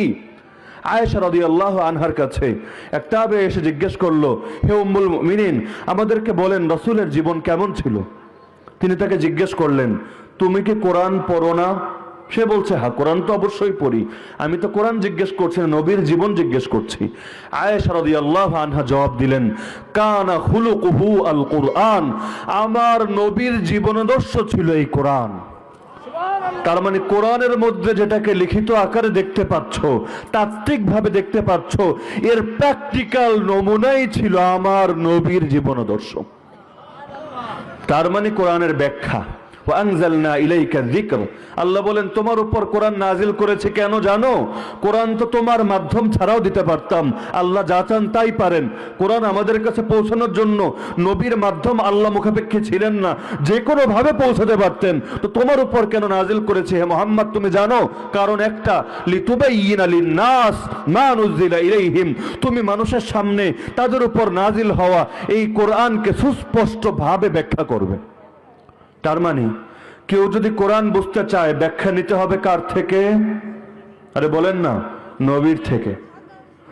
কেউ যদি বলেন কোরআনের এমন নতুন নতুন ব্যাখ্যা করব যে এই ব্যাখ্যা নবীর সঙ্গে মিলবে না, বরং নবীর আদর্শের সঙ্গে সাংঘর্ষিক হবে, তো প্রকৃত মুসলমান কোনোদিন সেই ব্যাখ্যা মেনে নেবে না। দুই তিনটা উদাহরণ দেই সংক্ষেপে। গোলাম আহমদ কাদিয়ানী নাম শুনেছেন সবাই, ভণ্ড নবী। গোলাম আহমদ কাদিয়ানী নিজেকে যখন নবী দাবি করেছে, এক এক সময় এক একটা দাবি করেছে। কখনো প্রথম দাবি করেছে নিজেকে মুজাদ্দিদ, যুগ সংস্কারক। এরপর দাবি করেছে নিজেকে ঈসা, তারপর বলেছে আমি মাহদি, তারপর বলেছে আমি জিল্লি নবী, মানে আসল নবী না ছায়া নবী। আসল নবী তো মোহাম্মদ, আমি হলাম তার ছায়ায় ছত্র ছায়া পালিত লিলিপুট সাইজের নবী। এরপর বলেছে বুরুজি নবী, শেষে গিয়ে বলেছে না আমি আসল নবী, তারপর গিয়ে বলেছে আমি শুধু নবী না সকল নবী সেরা নবী। তো এই গোলাম আহমদ কাদিয়ানীর তার কালেমা কি ছিল? আজকাল বিভিন্ন এলাকায় গেলে দেখা যায় অনেক মানুষ কাদিয়ানী হয়ে গেছে। গত 2 দিন আমার সফর ছিল শেরপুর জেলায়। আপনাদের এই সমস্ত এলাকায় আসলে মাঝে মাঝে কারগুজারি শুনে, হুজুর অমুক ওই দলে চলে গিয়েছে, তমুক সেই দলে চলে গিয়েছে, যেই দলটা হয়তো মুসলমানদেরই দল কিন্তু কিছু ভুল তাদের মধ্যে আছে, কিন্তু হয়ে গিয়েছে হুজুর গতকাল অমুক কাদিয়ানীকে নতুন করে আবার কালেমা পড়িয়েছি। প্রায় দিন এরকম কারগুজারি ভেসে আসে। মাহফিলের আগে আমরা খ্রিস্টানদের বড় মিশনারি আছে, কয়েকটা পাহাড় নিয়ে তারা বিশাল একটা জায়গা নিয়ে সেখানে তাদের সেই জায়গায় স্থাপন করেছে, যেখানে এক প্রান্ত দিয়ে ঢুকবেন আর এক প্রান্ত দিয়ে বের হবেন। পুরো ঈসা এবং মারিয়াম তাদের দুইজনের জীবনে জানা হয়ে যাবে। পিলারে পিলারে ক্রুশ একে এমন ভাবে জীবনীটা বসিয়েছে, এখানে ঈসা জন্মগ্রহণ করলেন, এখানে ঈসা এই করলেন, সেখানে সেই করলেন, পুরোটা ঘুরে আস্তে আস্তে কাজ হয়ে যায়। শেষে এসে সামনে পড়বে মেরিয়াম, মানে তাদের ভাষায় মা মেরি। তো মেরির বিশাল একটা মূর্তি, 1,20,00,000 টাকা ব্যয় করেছে। মূর্তিটা জাপান না চীন থেকে এনেছে, পুরো পাথর দ্বারা খোদাইকৃত নির্মাণ করা। তো যেটা বলছিলাম, এই কাদিয়ানীরা এসে যখন ধোকা দেয়, তো একজন মুসলমানকে যদি বলে তুমি ইসলাম ছাড়ো, কাদিয়ানী হও, তাহলে মুসলমান তো কোনোদিন তার ডাকে সাড়া দিবে না। আপনারা দিবেন? সারা জীবন যদি না খেয়েও থাকেন, এমনকি খানা না পেয়ে যদি না খেয়ে খেয়ে মরেও যান, তারপর কেউ যদি বলে ইসলাম ছাড়ো আর কাদিয়ানী হও, তার ডাকে আপনারা কেউ সাড়া দেবেন? যেই লোকটা জীবনে একক তো নামাজেও মসজিদে আসে না, তার কানেও যদি আসে কোনো মালাউন এই মসজিদের ভেতর মূর্তি ঢুকিয়েছে অথবা মসজিদ ভাঙার জন্য এসেছে, আমার তো মনে হয় না কোনো মুসলমান ঘরে বসে থাকবে। মুসলমানের মধ্যে এই চেতনা আল্লাহ দিয়েছেন। তো এই কাদিয়ানের কিভাবে ধোকা দেয়? এই যে ফ্যামিলিগুলো কাদিয়ানি হচ্ছে, কিভাবে হচ্ছে? তারা গিয়ে বোঝায়, এই দেখো তোমাদের মোল্লা মুন্সিরা আমাদের ব্যাপারে প্রোপাগান্ডা চালায়, তোমাদেরকে ভুল মেসেজ দেয়। আসলে আমরা খারাপ না, আমরা ভালো, আমরা ইসলামের শ্রেষ্ঠ জামাত, আমরা কোনো কাফের না, কোনো মুশরিক না, আমাদের নাম আহমদিয়া মুসলিম জামাত। তারা এই শিরোনাম ব্যবহার করে, আহমদিয়া মুসলিম জামাত। তো তারা বলে দেখো তোমাদের কালেমাও লা ইলাহা ইল্লাল্লাহ, আমাদের কালেমাও লা ইলাহা ইল্লাল্লাহ, তোমরাও মানো মুহাম্মদ শেষ নবী। আমরা যখন বায়াত দিই, বায়াত দিয়ে যখন আমরা কাদিয়ানি হই, সেই বায়াতের যে ফর্ম, সেই ফর্মের মধ্যেও লেখা থাকে যে আমরা মুহাম্মদকে মানি শেষ নবী। তোমরাও নামাজ পড়ো, আমরাও নামাজ পড়ি, তোমরাও রোজা রাখো, আমরাও রোজা রাখি। তাহলে আমরা যদি কাফের হই, তোমরাও কাফের, আর তোমরা যদি মুসলমান হও, আমরাও মুসলমান। এই হুজুররা আমাদের ব্যাপারে জানে না, না জেনে এমনি ধারণার ভিত্তিতে কথা বলে, তারা ভুল বলে। তো তাহলে তোমরা কি চাও? তারা বলে আমরা দুনিয়ার ফিতনার মোকাবেলা করতে চাই, আমরা ইসলামের সংস্কার করতে চাই। মুসলমান ভাবে তাহলে তো ভালোই, তো আমি কাদিয়ানি হই, হলে কিছু জাগতিক সুবিধাও পাবো, টাকা পয়সা গরম সম্পদও পাওয়া যাবে, বিভিন্ন লাইনে উন্নতিও আমার হবে, তাহলে সমস্যা কি? কাদিয়ানি হয়ে যায়। তো দলের পর দল কাদিয়ানি হয়। মির্জা বশির কাদিয়ানিদের মহান নেতা, সেই মির্জা বশির লেখে যে গোলাম আহমদ কাদিয়ানির আলাদা কোনো কালেমা নাই, কালেমা মুসলমানের কালেমাও যেটা, তার কালেমাও সেটা। তাহলে আপনি বলবেন সমস্যা কি? সমস্যা তো অন্য জায়গায়। আমার শুরুতে ভূমিকায় বলেছিলাম যে কোরআন তো মানি, কিন্তু কোরআনের ব্যাখ্যা নিতে হবে নবীর থেকে। কোরআনের ব্যাখ্যা যদি মন গড়া করেন সেটা আর কোরআন থাকে না। কোরআন শুধু শব্দের নাম না, শব্দ এবং মর্ম উভয়টার নাম হলো কোরআন। নামাজ, কোরআনের মধ্যে শব্দ আছে সলাত। সলাত কাকে বলে ব্যাখ্যা নেই নবীর জীবন থেকে। কোন হিন্দু এসে যদি আমাকে বোঝায় আরে সলাত মানে এই যে নামাজ পড়ো এটা না, সলাত মানে হলো মূর্তির সামনে সেজদা করা, আপনি যদি ভাবেন হ্যাঁ সলাত মানে মূর্তির সামনে সেজদা করা, এরপর আপনি মূর্তির সামনে সেজদা করা শুরু করেন। আর কেউ কিছু বললে আপনি বলেন আরে সলাতের কথা কোরআনে আছে, ওয়াকিমিস সালাতা লিযিকরি, আমার স্মরণে সলাত কায়েম করো, আমিও তো সলাত কায়েম করছি, আমার দোষ কি? তো বাহ্যিকভাবে শুনতে তো সুন্দর, হ্যাঁ কোরআনে সলাতের কথা বলেছে, সেও তো সলাত পড়ছে, কিন্তু তার সলাত যে কোরআনের সলাত না কিভাবে বুঝলাম? নবীর জীবনের সঙ্গে মিলালাম। যেহেতু কালেমার দ্বিতীয় অংশই আমাদের মুহাম্মাদুর রাসূলুল্লাহ, তার মানে আমি যদি লা ইলাহা ইল্লাল্লাহ মানতে চাই, লা ইলাহা ইল্লাল্লাহর উপর উঠতে চাই, একটা পথই আল্লাহ খুলে রেখেছেন যে মুহাম্মাদের পথ ধরো, অটোমেটিক লা ইলাহা ইল্লাল্লাহর উপর উঠতে পারবে, মুহাম্মাদের দেখানো পথে চলো, সরাসরি জান্নাতে গিয়ে পৌঁছতে পারবে। তারা বলে যে লা ইলাহা ইল্লাল্লাহ মুহাম্মাদুর রাসূলুল্লাহ এটা কাদিয়ানীদের কালেমা, তাহলে এটা তো আমাদেরও কালিমা, সমস্যা কোথায়? তারা বলে এই কালেমার মধ্যে যে মুহাম্মাদুর রাসূলুল্লাহ শব্দ এসেছে এর উদ্দেশ্য তোমরা বোঝনি। মুহাম্মাদের জন্ম হয়েছে দুইবার, প্রথমবার তার জন্ম হয়েছে মক্কায়, মক্কায় 53 বছর কাটিয়ে গিয়েছেন মদিনায়, সেখানে ছিলেন 10 বছর, এরপর দুনিয়া থেকে চলে গিয়েছেন। 1300 বছর পর্যন্ত তার প্রথম আগমন ছিল। 1300 বছর পার হওয়ার পর সেই পাঞ্জাব, পাকিস্তানের একটা এলাকা, তৎকালীন ভারতের এলাকা, পূর্ব পাঞ্জাবের কাদিয়ান নামক গ্রামে সেই মুহাম্মদ নতুন করে জন্মগ্রহণ করেছেন। তার মানে মুহাম্মাদের প্রথম জন্ম মক্কায়, দ্বিতীয় জন্ম কাদিয়ানে। তো আমরা যে বলছি গোলাম আহমদ কাদিয়ানিকে মানতে, গোলাম আহমদ কাদিয়ানি আলাদা কোনো লোক না, বরং গোলাম আহমদ কাদিয়ানির রূপ ধরে দুনিয়াতে পুনরায় এসেছেন মুহাম্মাদুর রাসূলুল্লাহ। তারা বলে আলাদা কালেমা তো দরকার নেই, কালেমার মধ্যে যে আছে মুহাম্মাদুর রাসূলুল্লাহ, তো সেই মুহাম্মাদুর রাসূলুল্লাহ হচ্ছে এই গোলাম আহমদ কাদিয়ানি, নাউযুবিল্লাহি মিন যালিক। তো কোরআন বলবে কোরআনে কালেমার কথা আছে, কালেমা মানি, কিন্তু ব্যাখ্যা তো নবীর থেকে নেয়নি। নবী তো কোথাও বলে যাননি পুনর্জন্ম হবে তার, বরঞ্চ ইসলাম বলে কারো পুনর্জন্ম হবে না দুনিয়াতে, জীবন একবার। ঈসা আলাইহিস সালাম কিয়ামতের আগে আসবেন, সেটা পুনর্জন্ম না, তিনি তো মরেননি। ঈসা কি মরেছে? খ্রিস্টানরা বিশ্বাস করতে পারে, ওরা মানে ওদের নবীকে, কিন্তু যতই মানার কথা বলুক না কেন ওরা ওদের নবীকে যে সম্মান দেয় তার চেয়ে আমরা বেশি দেই। ওরা বলে ইহুদিরা ধরে নবীকে শুলে চড়িয়ে মেরে ফেলেছে, আমরা বলি আরে না, 6 নম্বর পারার 2 নম্বর পৃষ্ঠা আল্লাহ আমাদেরকে জানিয়েছেন সূরা নিসার আয়াত, ওমা কাতালুহু ওমা সালাবু, এই ইহুদিরা অনেক প্ল্যান করেছে ঠিক আছে, কিন্তু তারা ঈসাকে হত্যাও করতে পারেনি, শুলেও চড়াতে পারেনি, বা রাফাআহুল্লাহু ইলাই, বরং আল্লাহ তাকে আসমানে নিজের কাছে তুলে নিয়েছেন। কখনো হিজবুত তাওহীদ নামক একটা গোমরা ফেরকা বের হয়েছে, তারা ইসলামের বিভিন্ন বিধানের এরকম অপব্যাখ্যা করে। তারা বলে কোরআনে আছে হিজাবের কথা, পর্দার কথা, কিন্তু তোমরা পর্দা বলতে যেটা বোঝো আসলে সেটা পর্দা না। ইসলামের শুরুর যুগে মুসলমানরা অনেক বীর ছিল, মুসলমান নারীরা জিহাদের ময়দানে যেত, আর এখনকার যুগে নারীরা বোরকা পরে থাকে। এই বোরকা পরার নাম পর্দা না, বরং মুসলমান মেয়েরা জিহাদের ময়দানে যাবে, তারা সব জায়গায় গিয়ে নিজেদেরকে প্রদর্শন করবে, ইসলাম কায়েম করবে, ওইটাই পর্দা। তো শব্দ নিচ্ছে কোরআন থেকে, ব্যাখ্যা নিচ্ছে না নবীর জীবন থেকে, ব্যাখ্যা করছে নিজেদের মন মতো।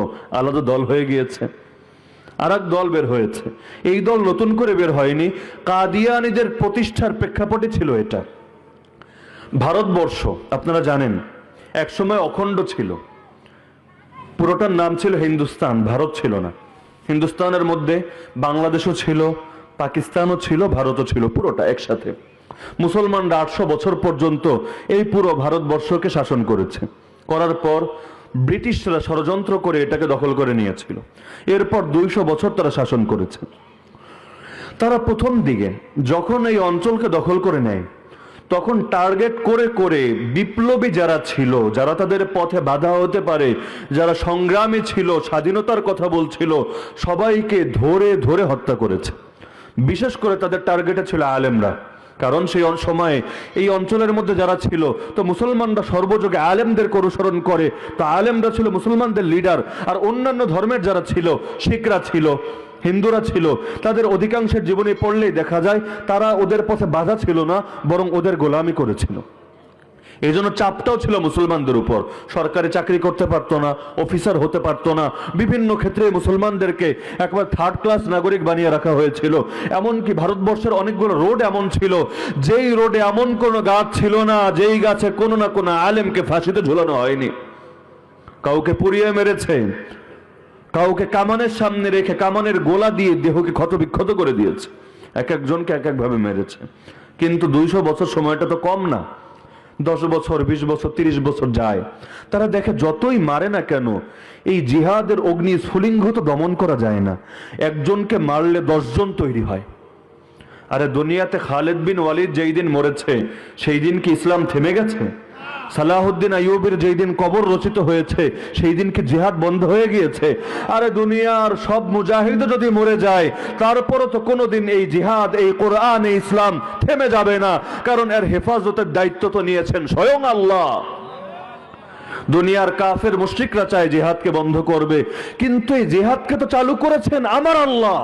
এমনকি বদরের ময়দানে 313 জন সাহাবীদের সঙ্গে লড়াই করার জন্য আল্লাহ 3000 ফেরেশতা পাঠিয়েছিলেন। সেই 3000 ফেরেশতাকে ট্রেনিং দিয়েছেন আল্লাহ নিজে। ফেরেশতারা কি যোদ্ধা? তারা কি ট্রেনিং প্রাপ্ত? কোনোদিন তো জিহাদ করেনি, আল্লাহ ময়দানে পাঠাচ্ছেন জিহাদ করার জন্য। করবে কিভাবে? সূরা আনফালের আয়াত, আল্লাহ নিজে কমান্ড দিচ্ছেন, তাদেরকে ট্রেনিং দিয়ে দিচ্ছেন। ফাদরিবু ফাওকাল আনাক ওয়াদরিবু মিনহুম কুল্লা বানান। আরে ফেরেশতারা ট্রেনিং ভালো করে মনে রাখবে, দুনিয়াতে গিয়ে এই মালাউন মুশরিকদের গর্দানের উপর আঘাত করবে আর প্রত্যেক জোড়ায় জোড়ায় মারবে। আল্লাহ নিজে ট্রেনিং দিয়েছেন যে জিহাদ, সেই জিহাদকে কে বন্ধ করবে? তারা দেখলো কোনোভাবে তো কাম হয় না, একজনকে মারলে 10 জন তৈরি হয়, কি করার? তখন তারা উইলিয়াম হান্টার, নামও হয়তো অনেকে শুনেছেন, তো উইলিয়াম হান্টারের নেতৃত্বে একটা টিম পাঠালো ভারতবর্ষে। তোমরা যাও সরে জমিনে তদন্ত করে আসো, কোন কারণে মুসলমানদেরকে থামানো যাচ্ছে না, সমস্যাটা কোথায় চিহ্নিত করে আমাদের সামনে রিপোর্ট করো। এরপর এ থেকে উত্তরণের পথ কি হবে আমাদেরকে বলো, যা দরকার সব করব। যুগে যুগে এই কাজটা তারা করে। বর্তমানে আমেরিকার একটা থিঙ্ক ট্যাঙ্ক আছে, র্যান্ড কর্পোরেশন, অনেকে হয়তো নাম শুনেছেন, যারা শুনেননি অনলাইনে ঘাটাঘাটি করতে পারেন। আমার বই ফিতনার বজ্রধ্বনির মধ্যে একটা আর্টিকেল আছে লম্বা র্যান্ড কর্পোরেশন নিয়ে। তো র্যান্ড কর্পোরেশনের কাজও হচ্ছে যে মুসলমানদেরকে বুদ্ধিবৃত্তিক ভাবে পঙ্গু করা। কারণ যেই মানুষকে মনস্তাত্ত্বিক ভাবে পরাজিত করা যায় না তাকে কোনোদিনও থামানো যায় না। ওদের সৈনিকরা ময়দানে আসে টাকার জন্য, যদি মরে যায় টাকা খাবে কে? তো ওরা আসে টাকার জন্য, বাঁচার জন্য। আর মুসলমানরা ময়দানে যায় মরার জন্য। কারণ মুসলমান জানে জান্নাতে যাওয়ার পথ তো অনেক আছে, কিন্তু সবচেয়ে সহজ পথ হলো আল্লাহর পথে জীবন দেওয়া। কারণ দুনিয়ার মধ্যে যদি এমনি মরি, আরে সারা জীবন কত গুনাহ করেছি, হিসাব দিয়ে জান্নাতে যাওয়া বহুত কঠিন। দুনিয়ার সকল মানুষ কিয়ামতের দিন হিসাব নিকাশ দেওয়ার আগে একটা মানুষও জান্নাতে যাবে না। যত বড় পীর হোক, ওলি হোক, আলেম হোক, শায়েখ হোক, আমি আপনি যেই হই না কেন, কিয়ামতের দিন হিসাব নিকাশ দেওয়ার আগে জান্নাতে যাওয়ার সুযোগ নেই, কবরে পড়ে থাকবে, আলেমে বারজাখে থাকবে। অপরদিকে শহীদের ব্যাপারে রাসূল বলেন, শহীদের রক্তের প্রথম ফোঁটা মাটিতে পড়ার আগেই আল্লাহ তাআলা তার সকল গুনাহকে ক্ষমা করে দেন এবং তার রূহকে আল্লাহ তাআলা নিয়ে জান্নাতের সবুজ পাখির ভেতর ঢুকিয়ে দিয়ে বলেন, যাও জান্নাতের মধ্যে বিচরণ করতে থাকো। দুনিয়াতেও মানুষের স্বপ্ন থাকে, যদি দুটো ডানা থাকতো আকাশে উঠতাম, আল্লাহ ডানা দিয়ে দেবেন, পাখির রূপ দিয়ে দিবেন। যাও কিয়ামত পর্যন্ত এই জান্নাতে বিচরণ করতে থাকো। দুনিয়ার মানুষ যত বড় শায়েখ হোক, মৃত্যু যন্ত্রণা সবাইকেই ভোগ করতে হয়, কিন্তু একমাত্র শহীদের মৃত্যু এমন যার মৃত্যু যন্ত্রণা থেকে আল্লাহ তাকে বাঁচান। এমনকি দুনিয়ার মধ্যে হাজারো ঘটনা এরকম আছে যে শহীদ আব্দুর রহমান রাহমাতুল্লাহি আলাইহি যখন তিনি কাফেরদের আঘাতে আহত হয়ে পড়েছিলেন, গ্রেনেড ফুটেছে, গ্রেনেড তো না, কি বলে যে মাটির নিচে পুঁতে রাখে, মাইন, দুটো মাইন একসঙ্গে রেখেছে, মাইন ফুটেছে, তিনি আহত হয়েছেন। কিছুক্ষণ পরে হয়তো প্রাণবায়ু শেষ হয়ে যাবে। তো এমন সময় হঠাৎ সাথীদেরকে বললেন, আমার একটু প্রস্রাব করা দরকার, ইস্তেঞ্জার চাপ এসেছে, আমাকে এক সাইডে নিয়ে যাও, আমি একটু প্রস্রাব করব।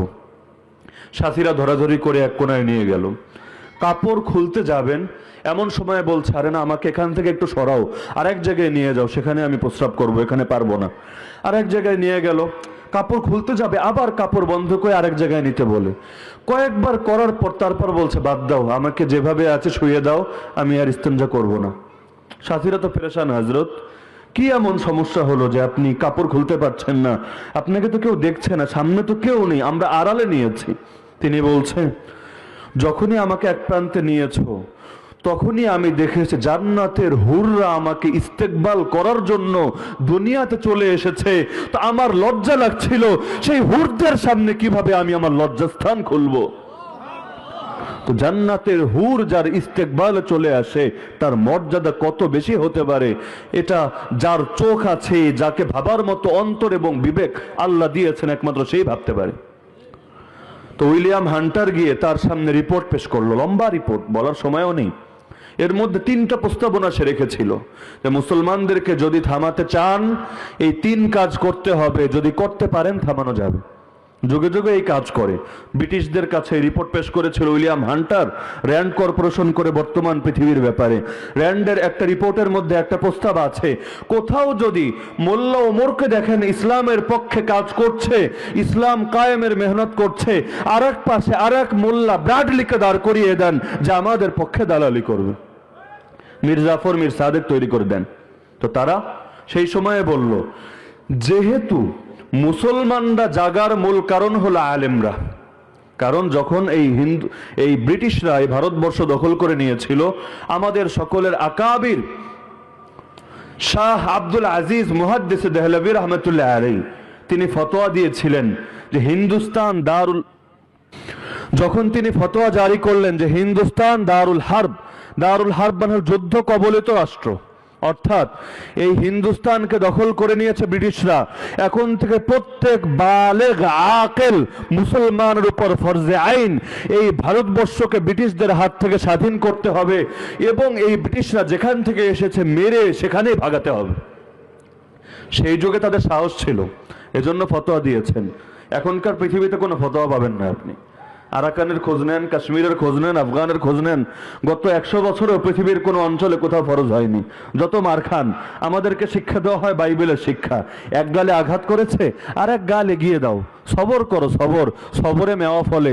আরে দুনিয়ার জীবন দিয়ে কি হবে, মার খেয়ে মরলে পরকালে জান্নাত পাওয়া যাবে। তো শাহ আব্দুল আজিজ মুহাদ্দিস দেহলভী যখন এই ফতোয়া দিয়েছিলেন সাহসের সঙ্গে, কারো ভয় করেননি, ফতোয়া দিলে মাদ্রাসা বন্ধ হয়ে যাবে কিনা, আবার কোনো চাপ আসবে কিনা, আমাকে মেরে ফেলবে কিনা, কোনো দিকে তাকাননি, ডাইরেক্ট ফতোয়া। আপনি শুধু শাহ আব্দুল আজিজ দেহলভী না, দারুল উলুম দেওবন্দের প্রতিষ্ঠাতা ছিলেন কাসেম নানতুবী রহমতুল্লাহ আলাইহি, প্রথম ছাত্র ছিলেন শাইখুল হিন্দ মাহমুদ হাসান দেওবন্দি রহমতুল্লাহ আলাইহি। এই ব্রিটিশদের বিরুদ্ধে যে স্বাধীনতা সংগ্রাম, যে জিহাদ হয়েছিল, সেই জিহাদের চিফ ইন কমান্ডার ছিলেন সেই একই কাসেম নানতুবী রহমতুল্লাহ আলাইহি। কাসেম নানতুবীর মৃত্যুর পর এর হাল ধরেছেন দারুল উলুম দেওবন্দের সদর শাইখুল হিন্দ রহমতুল্লাহ আলাইহি।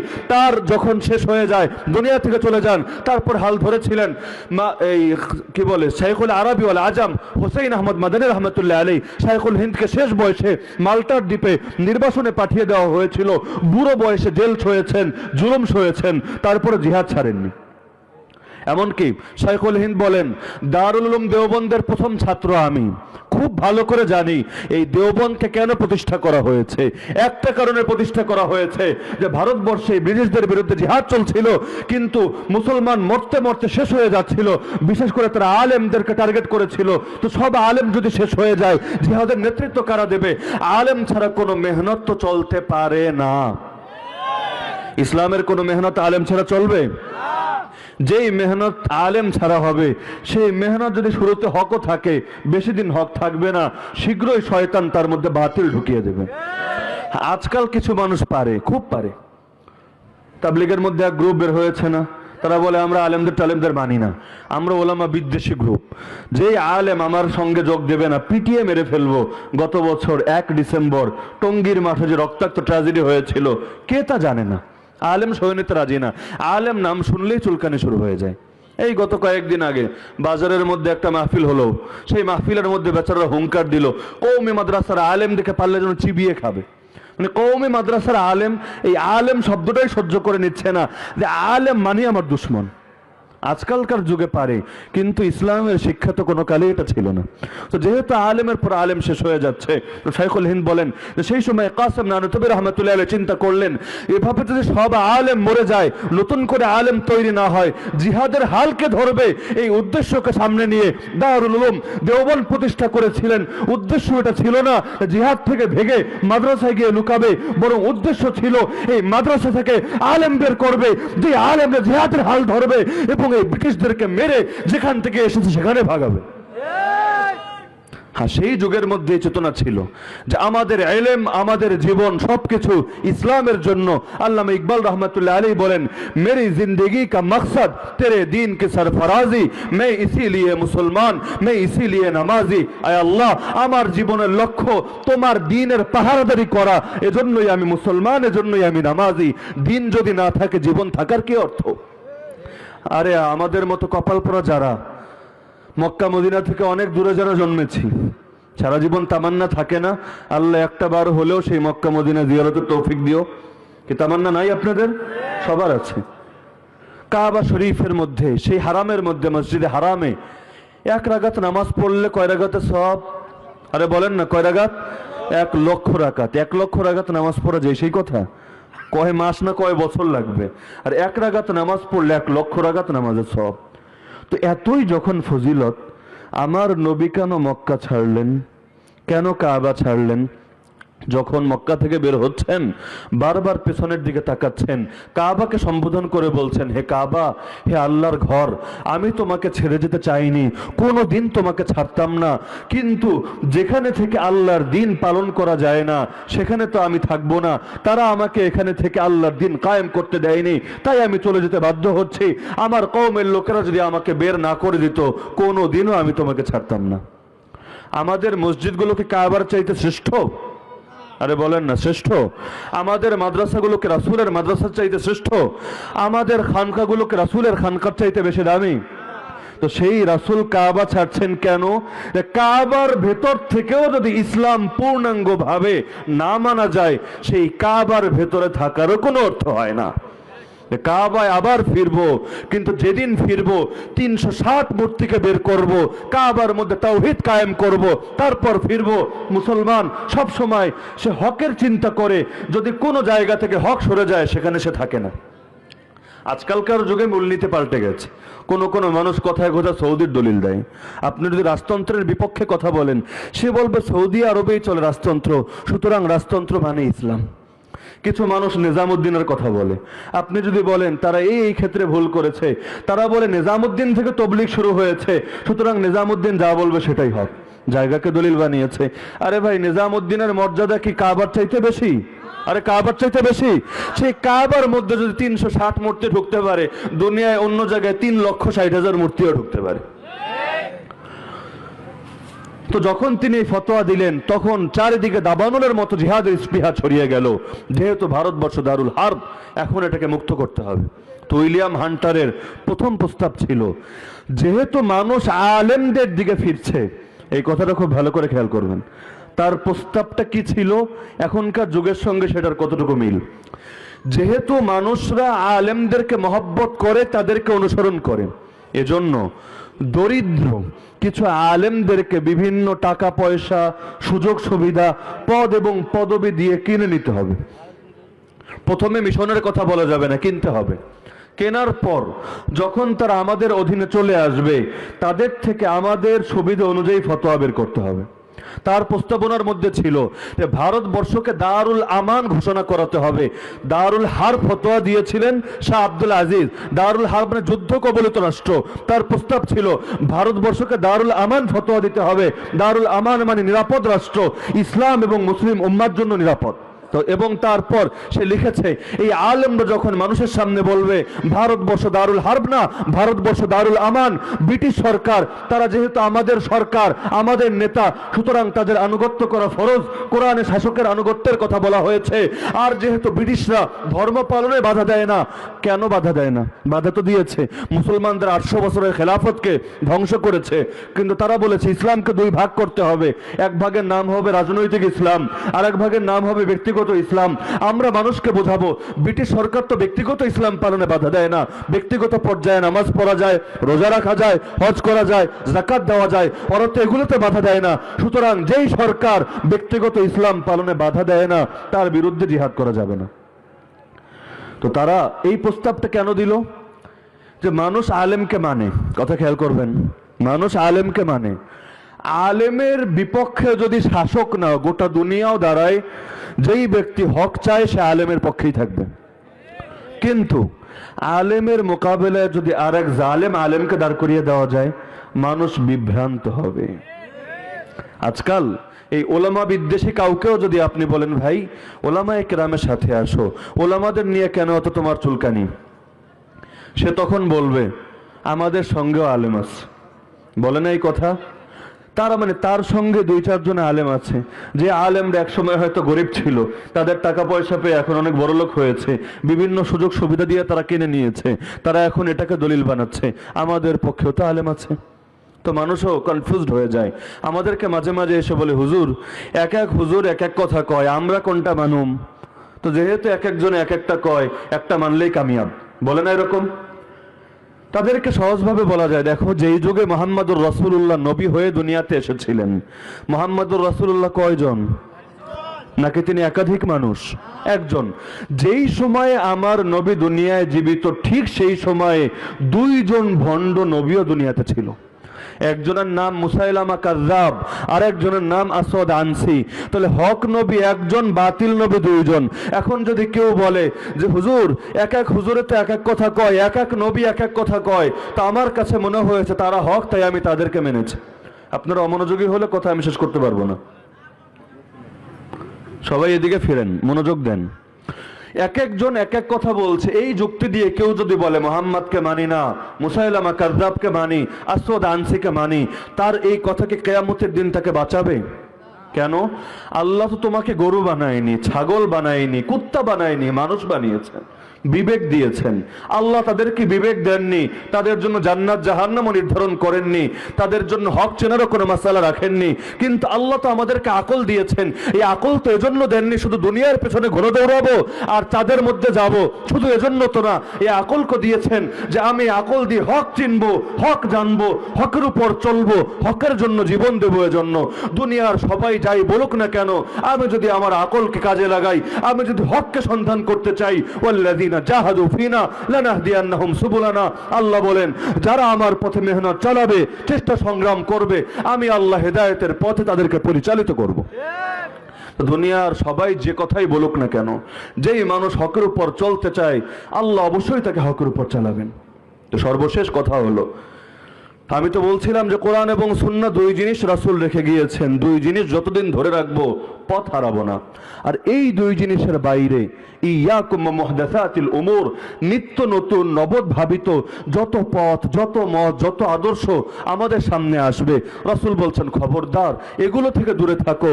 কারণ ফাইন্না কুল্লা মুহদাসাতিন বিদআহ, কোরআন সুন্নাহর বাইরে নতুন যত আদর্শ আসবে, যত পথ মত আসবে, এগুলো হবে বিদআত। ওয়া কুল্লা বিদআতিন দালালা, আর প্রত্যেকটা বিদআত হবে গোমরাহি, আর গোমরাহি জান্নাতে নেবে না, আমাকে জাহান্নামে পৌঁছে ছাড়বে। তো রাসূলের যুগে সাহাবিয়া, তাদের চোখের সামনে রাসূল ছিলেন, সেই যুগে ইসলাম একটাই ছিল। কয়টা ছিল? আরে বলেন না কয়টা ছিল? কিন্তু এই যুগে ইসলামের ভার্সন বের হয়ে গেছে অনেক, এক এক এলাকায় এক এক ইসলাম। এই যে বেদাতিরা বিভিন্ন জায়গায় বেদাতি কর্মকাণ্ড করে, দুই বেদাতি নেতার কর্মকাণ্ডে মিল পাবেন না। রাজবাড়ির বেদাত একরকম, ফরিদপুরের বেদাত আরেক রকম, ঢাকার বেদাত একরকম, চিটাগাংয়ের বেদাত আরেক রকম, বাংলাদেশের বেদাত একরকম, ভারতের বেদাত আরেক রকম। এক একজনে এক এক দিকে পরিচালিত করে। ইসলাম তো একই ছিল, ভার্সন এত কেন বের হলো? এ বলে এটা করো, সে বলে সেটা করো, এ বলে লাফাতে লাফাতে বাসের আগায় ওঠো, সে বলে হজে যাওয়া লাগবে না, আমি একটা বাইতুল্লাহ বানিয়ে দিলাম, এই বাইতুল্লাহ তওয়াফ করো। এত ভার্সন কেন বের হলো? কোরআন হাদিস তো 100টা ছিল না, কোরআন হাদিস তো মৌলিকভাবে একই ছিল। তার মানে কোরআন হাদিস বাইরে গিয়ে যখন মানুষ নিত্য নতুন পথকে আঁকড়ে ধরবে, তখন এভাবেই তারা বিভ্রান্ত হতে থাকবে। তো এজন্য বিভিন্ন পথের পেছনে ছুটেছি, বিভিন্ন মতের পেছনে দৌড়িয়েছি, কিন্তু সময় হয়েছে মূলের দিকে ফেরত আসার। রাসূলের যুগ থেকে আমাদের যুগের দূরত্ব অনেক, 1450 বছর পরের মানুষ, কিন্তু আমাদের মুক্তি আব্রাহাম লিঙ্কনের ইসলামে না, আমাদের মুক্তি পশ্চিমা মডারেট ইসলামের মধ্যে না, আমাদের মুক্তি নিত্য নতুন বিভিন্ন ধরনের আবিষ্কৃত ইসলামের মধ্যে না, আমাদের মুক্তি বেদাতি ইসলামের মধ্যে না, আমাদের মুক্তি শিরকি ইসলামের মধ্যে না, আমাদের মুক্তি নেফাক ইসলামের মধ্যে না, আমাদের মুক্তি ওলামা বিদ্বেষী ইসলামের মধ্যে না, আমাদের মুক্তি সেই ইসলামের মধ্যে যে ইসলামের মধ্যে ছিল সাহাবীদের মুক্তি। তাই এজন্য হাজারো পথ এবং মতের পেছনে না ছুটে নিজের বিবেককে কাজে লাগাই, কোরআন এবং সুন্নাহকে আঁকড়ে ধরি। কেউ যদি আমার কাছে কোরআন এবং সুন্নাহকে পৌঁছায়, আমি তাকে মানতে পারি। আর কোরআন এবং সুন্নাহর বাইরে গিয়ে যত স্টাইল করে, যত সুন্দর করে আমাকে ইসলাম বোঝানো হোক না কেন, কোনোদিনও সেই ইসলাম আমাকে মুক্তি দিতে পারবে না। আজকাল আল্লাহ হেফাজত করুক, এই কাদিয়ানিরা তাদের যে ইবাদতখানাগুলো বানায় সেগুলোর নামও দেয় মসজিদ। মোহাম্মদপুরে মসজিদ আছে, শিয়া মসজিদ। শিয়ারা তো মুসলমানই না, তাদের ইবাদতখানা মসজিদ কিভাবে হয়? কাদিয়ানিরা তো মুসলমানই না, তাদের ইবাদতখানা মসজিদ কিভাবে হয়? আরো বিভিন্ন মুশরিক দল আছে, নাম বললে অনেকে শরীর চুলকাবে, বিভিন্ন জনের কাছাকাছিতেই হয়তো আছে। তো এই মানুষগুলো নিজেদের ইবাদতখানা বানায়, যেখানে সেজদা আল্লাহকে দেয় না, গায়রুল্লাহকে দেয়। অথবা নামাজ পড়ে আল্লাহর জন্য নামাজ শেষ করতে দেরি, সঙ্গে সঙ্গে আরেকটা সেজদা দেয় আরেকজনকে। এগুলোর নাম যতই মসজিদ দেখ না কেন, কোনোদিনও তো এগুলো ইসলামী মসজিদ হবে না।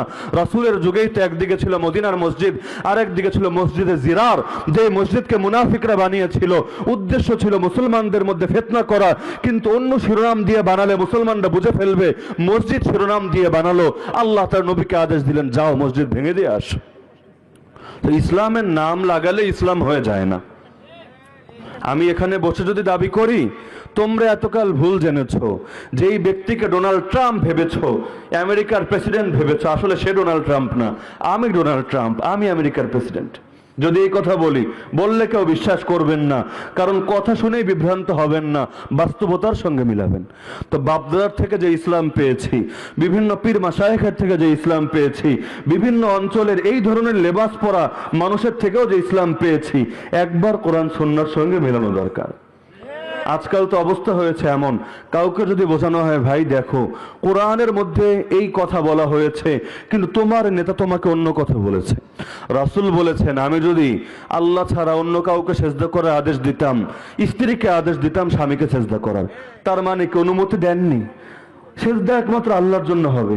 তো এখন আপনার শায়েখ আপনাকে শিখিয়েছে, না সেজদা করতে হবে অমুক পাককে, তো শিখিয়েছে, আপনিও সেজদা করছেন।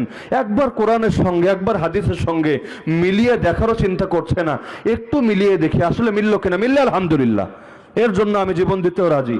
যদি না মিলে নিজের দিকে একবার তাকানো দরকার, একবার সংশোধন করা দরকার। কারণ কোরআন জানিয়েছে, ইন্নাল্লাহা লা ইউগাইয়িরু মা বিকওমিন হাত্তা ইউগাইয়িরু মা বিআনফুসিহিম।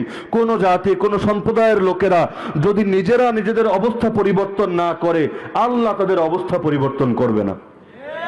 আল্লাহ তো চাইলে এমনও করতে পারেন, রাতে একটা মিলাদ পরে ঘুমাবো, সকালে উঠে শুনবো দুনিয়ার মধ্যে মুসলমানদের খেলাফত ফিরে এসেছে, ইজ্জত ফিরে এসেছে, আমেরিকা, ইসরায়েল, ভারত, চীন নাস্তানাবুদ হয়েছে। অবশ্যই আল্লাহ পারেন, কারণ আল্লাহু আকবার, আল্লাহ সবার চাইতে বড়।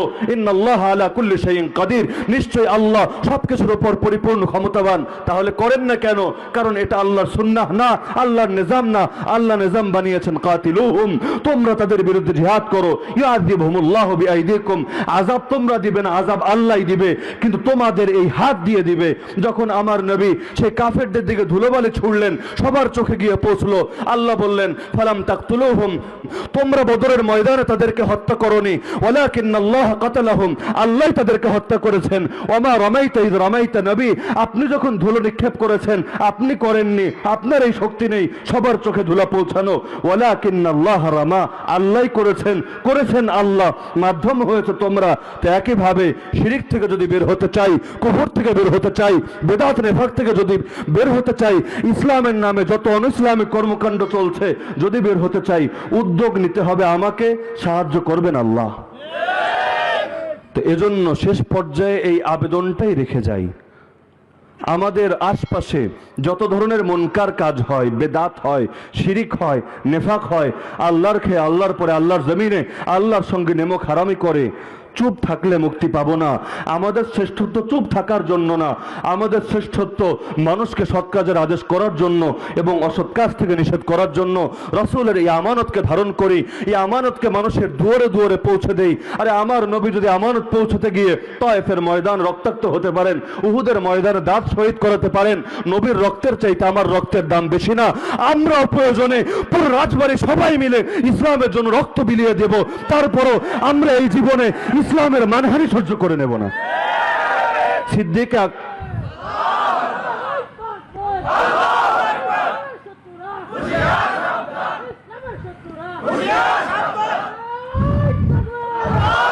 আবু বকর সিদ্দিক রাদিয়াল্লাহু আনহু যে স্লোগান দিয়েছেন, এই স্লোগান বলেই আমার কথা শেষ করব। মৃত্যু পর্যন্ত এই স্লোগানটা স্মরণ রাখা দরকার। সিদ্দিক আকবর বলছিলেন, আয়ান কুসুদ্দিন আনা হাইয়ুন, আমি আবু বকর জীবিত থাকতে ইসলামের মধ্যে এতটুকু কমতি ঢুকবে কোনোদিনও আমি তা মেনে নেব না।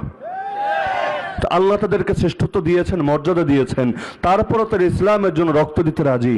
তো আমাদেরকেও এরকম অনইসলামিক কর্মকাণ্ড দেখে চুপ থাকলে মর্যাদা তো পাওয়া যাবেই না, বরং আখিরাতে আযাবে আক্রান্ত হতে হবে, দুনিয়ার মধ্যেও বেইজ্জতি হতে হবে। এজন্য হক নামক বৃক্ষের গোড়ায় আমাদের মেহনত ঢালতে হবে। শাইখুল হাদিস আল্লামা আজিজুল্লাহ রহমাতুল্লাহি আলাইহি বলতেন, ইসলাম নামক বৃক্ষের গোড়ায় পানি নয় বরং রক্ত ঢালতে হয়। এক কবি বলেন, ইসলাম জিন্দা হোতা হয় হর কারবালা কে বাদ। আল্লাহ তাআলা আমাদের সবাইকে তৌফিক দান করুন, আমিন। ওয়া আখিরু দাওয়ানা আলহামদুলিল্লাহি রাব্বিল আলামিন।